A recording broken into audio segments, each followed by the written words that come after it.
Praise the Lord. കർത്താവിൻ്റെ ധന്യ തിരുനാമം ഈ പ്രഭാതത്തിൽ മഹിമപ്പെടുമാറാകട്ടെ.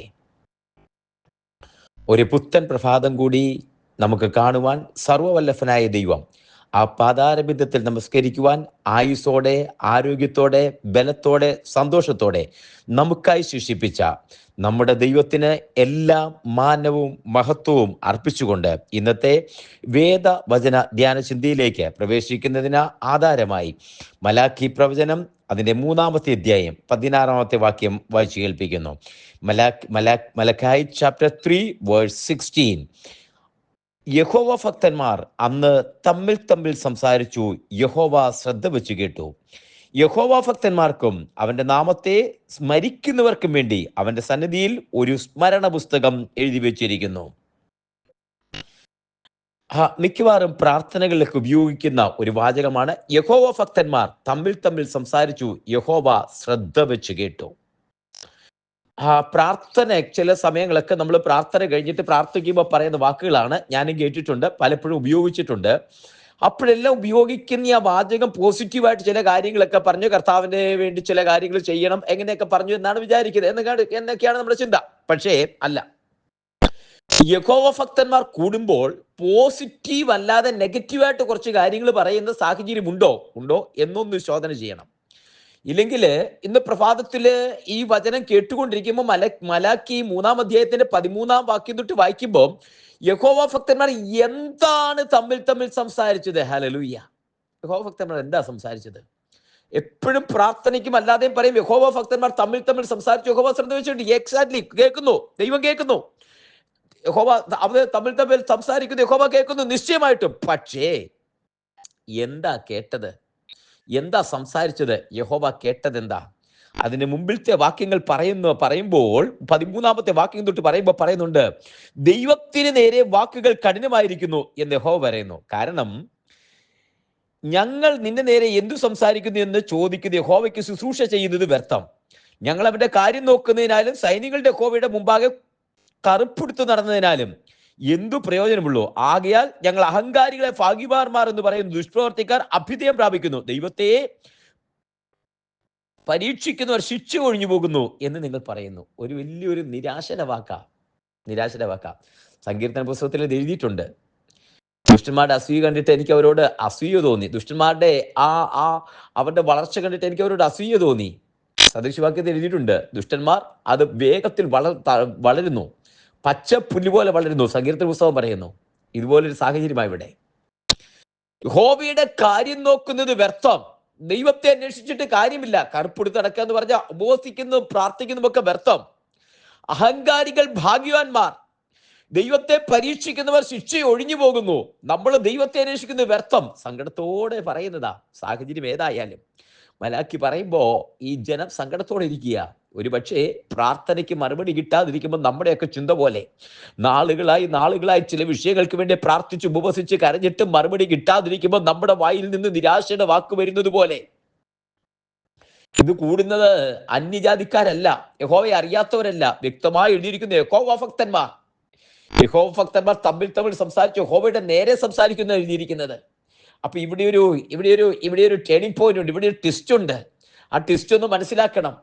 ഇന്ന് ഈ പ്രഭാതത്തിൽ അല്ലെങ്കിൽ ഈ സന്ദേശം കേട്ടുകൊണ്ടിരിക്കുമ്പോൾ കുഞ്ഞെ, നിന്റെ പ്രാർത്ഥനകൾ, നീ വാഗ്ദത്തം പ്രാപിച്ചു പ്രാർത്ഥനകൾ ദൈവത്തിന്റെ സന്നിധിയിലേക്ക് കൊടുത്തിട്ട് മറുപടി കിട്ടാതിരിക്കുമ്പോൾ, നീ ചോദിച്ചിട്ടും മറുപടി കിട്ടാതിരിക്കുമ്പോൾ, നാളുകളായി പ്രാർത്ഥിച്ചിട്ട് ഉപവസിച്ചിട്ട് മറുപടി കിട്ടാതിരിക്കുമ്പോൾ, എവിടെയോ ഹൃദയത്തിന്റെ അടിത്തട്ട് നിരാശ വീണിട്ട് കർത്താവേ എന്റെ പ്രാർത്ഥനയ്ക്ക് മറുപടി കിട്ടിയില്ലല്ലോ എന്ന് വേദനിക്കുമ്പോൾ, എന്ന് പ്രാർത്ഥിക്കുമ്പോൾ, നിന്നോട് ഇന്ന് പ്രഭാതത്തിൽ ഇന്ന് ഈ ആലോചന അരുളപ്പാട് അറിയിക്കുന്നില്ല കുഞ്ഞെ. ദൈവം മറന്നതല്ല.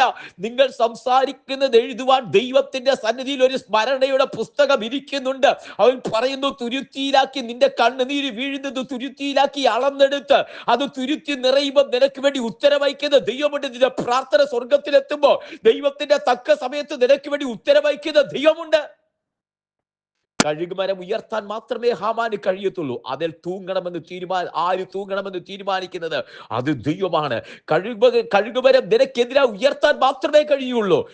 പൊട്ടക്കിണറ്റിനകത്തിടാൻ മാത്രമേ സഹോദരന്മാർക്ക് കഴിയത്തുള്ളൂ. അതിൽ നിന്ന് ഉയർത്തണമെന്നുള്ള ദൈവത്തിന്റെ പദ്ധതിയാണ്. കാരാഗ്രഹത്തിനകത്തിടാൻ മാത്രമേ പൊത്തിപ്പേരിന്റെ ഭാര്യയ്ക്ക് കഴിയത്തുള്ളൂ. എത്ര നാൾ കിടക്കണമെന്ന് പുറത്തു കൊണ്ടുവരുന്നതും ദൈവത്തിന്റെ പദ്ധതിയാണ്. സിംഹക്കൂട്ടിലിടാൻ മാത്രമേ ദാരിയാവേശ് രാജാവിന് കഴിയത്തുള്ളൂ. അത് സിംഹം കീറണമോ വേണ്ടിയോ എന്നുള്ളത് ദൈവത്തിന്റെ പദ്ധതിയാ. തീച്ചൂളക്കകത്തിടാൻ മാത്രമേ നെബൂഖദ്നേസർ രാജാവിന് കഴിയത്തുള്ളൂ. അതിനകത്ത് വെന്തു പോകണമെന്ന് തീരുമാനിക്കുന്നത് ദൈവമാ. നിന്റെ കാര്യത്തിനകത്ത്, നിന്നെ പ്രാർത്ഥിക്കുന്ന വിഷയത്തിനകത്ത് മറുപടി വേണമെന്ന് തീരുമാനിക്കുന്നത് ദൈവമാണ്. ഹല്ലേലൂയ.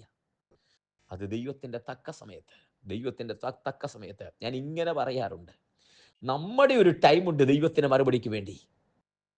ചന്ദ്രക്ക് മേശ കബേദിനോമിനെ തീക്കകത്തേക്ക് ഇടുമ്പോ തിരിച്ചൊരു മറുപടി പറയുന്നുണ്ട്. രാജാവേ, ഈ കാര്യത്തിൽ ഉത്തരം പറയാൻ ആവശ്യമില്ല. രാജാവ് നിർത്തിയിരിക്കുന്ന ബിംബത്തിൽ നിന്നും, രാജാവ് ഒരുക്കിയിരിക്കുന്ന തീക്കുണ്ടത്തിനകത്ത് നിന്ന് ഞങ്ങളെ വിടുവിക്കാൻ ഞങ്ങളുടെ ദൈവത്തിന് കഴിയും.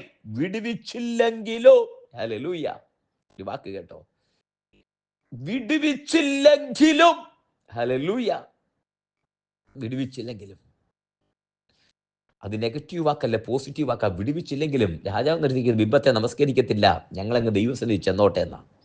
അപ്പൊ ഒരു പക്ഷേ വിടുവിക്കാൻ കഴിയുന്ന ദൈവത്തെ കുറിച്ച് നമുക്കൊക്കെ ആണെങ്കിൽ ഒരു ചിത്രം വരച്ചു വെക്കും.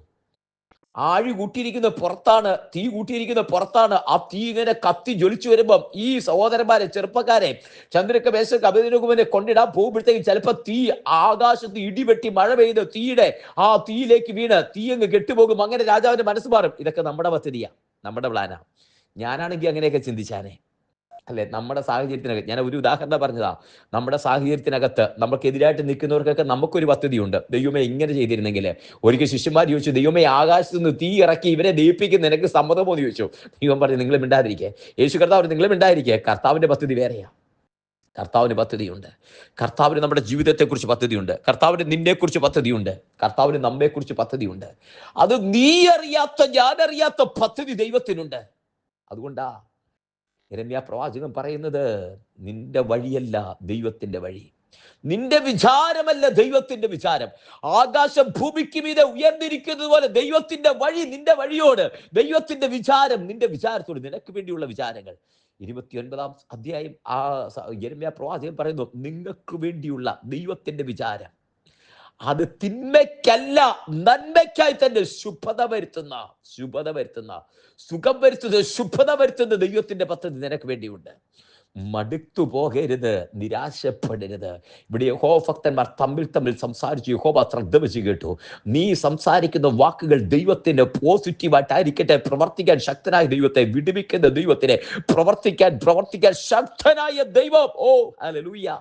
പ്രവർത്തിക്കാൻ ശക്തനായ ദൈവം, വിടുവിക്കാൻ ശക്തനായ ദൈവത്തെക്കുറിച്ചാകട്ടെ നിന്റെ വാക്കുകൾ, നിന്റെ സംസാരം ദൈവത്തെക്കുറിച്ചാകട്ടെ കുഞ്ഞേ. നിന്റെ വാക്കുകൾ, നിന്റെ സംസാരം ദൈവത്തെക്കുറിച്ചാകട്ടെ. നിനക്ക് വേണ്ടി അബ്രഹാമിന്റെ ശരീരത്തിന്റെ ദുർജീവത്വം, അബ്രഹാം 100 വയസ്സുള്ളവനാകിയാൽ ശരീരത്തിന്റെ ദുർജീവത്വം ഗ്രഹിച്ചിട്ടും, സാറയുടെ ഗർഭപാത്രത്തിന്റെ ദുർജീവത്വം ഗ്രഹിച്ചിട്ടും, ആശയ്ക്കെതിരായി ആശയോടെ വിശ്വസിച്ച് വാഗ്ദത്തം ചെയ്തവൻ നിവർത്തിപ്പാൻ ശക്തനെന്ന് വിചാരിച്ച ആ ഒരു വിശ്വാസം, മരിച്ചതിനെ ജീവിപ്പിക്കുന്നതിന്, ഇല്ലാത്തതിനെ ഉള്ളതിനെ പോലെ വിളിച്ചു വരുത്തുന്ന ദൈവത്തിൽ ആഴമേറിയൊരു വിശ്വാസം, അത് നിന്റെ വായിൽ നിന്ന് യഹോവഭക്തനായ, നിന്റെ വായിൽ നിന്ന് യഹോവഭക്തയായ, നിന്റെ വായിൽ നിന്ന് ആ വിചാരം, ആ സംസാരം ഉണ്ടാകട്ടെ. നിന്നെ കൈവിടാത്ത, ചേർത്ത് പിടിക്കുന്ന ദൈവമുണ്ട് എന്ന്. ഹല്ലേലൂയ.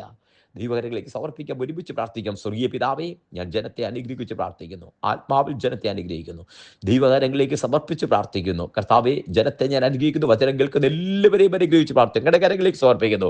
സഭയിലെ വാത്സല്യ പ്രിയപ്പെട്ടവരെ ഓർക്കുന്നു, പ്രാർത്ഥനാ കൂട്ടായ്മയിൽ എല്ലാവരെയും ഓർക്കുന്നു. ഈ വചനം കേൾക്കുന്ന സകലവരെയും അങ്ങയുടെ നാമത്തിൽ അങ്ങ് തന്നിരിക്കുന്ന അഭിഷിക്ത അധികാരത്തിൽ പിതാവിന്റെ പുത്രന്റെ പരിശുദ്ധാത്മാവിന്റെ നാമത്തിൽ അനുഗ്രഹിച്ച് പ്രാർത്ഥിക്കുന്നു. യഹോവ ഭക്തന്മാർ തമ്മിൽ സംസാരിച്ചു. യഹോവ ശ്രദ്ധ വെച്ച് കേട്ടു. ശ്രദ്ധ വെച്ച് കേൾക്കുമ്പോൾ ആ നാവിൽ നിന്ന് വരുന്ന വാക്കുകൾ യഹോവയ്ക്ക് പ്രസാദമായിരിക്കാൻ കർത്താവേ, ഞാൻ ജനത്തിനു വേണ്ടി പ്രാർത്ഥിക്കുന്നു, ആത്മാവിൽ അനുഗ്രഹിക്കുന്നു, തൃക്കരങ്ങളിൽ സമർപ്പിക്കുന്നു. അവിടുന്ന് പ്രാർത്ഥന എത്തിക്കാൻ സ്തോത്രം. സകല മാനവും മഹത്വത്തോട് നെടുക്കും യേശുവിൻ നാമത്തിൽ തന്നെ. ആമേൻ, ആമേൻ, ആമേൻ, ആമേൻ. കർത്താവ് എല്ലാവരെയും അനുഗ്രഹിക്കട്ടെ. ദൈവം കൂടെ ഇരിക്കട്ടെ. കർത്താവിന്റെ സാന്നിധ്യത്തിനുള്ളിൽ മറയാം. നാളെ നമുക്ക് വീണ്ടും കാണാം. അതുവരെ കൃപയ്ക്കുള്ളിൽ മറയട്ടെ. കർത്താവ് അനുഗ്രഹിക്കട്ടെ. God bless you and walk with Jesus. കർത്താവിന്റെ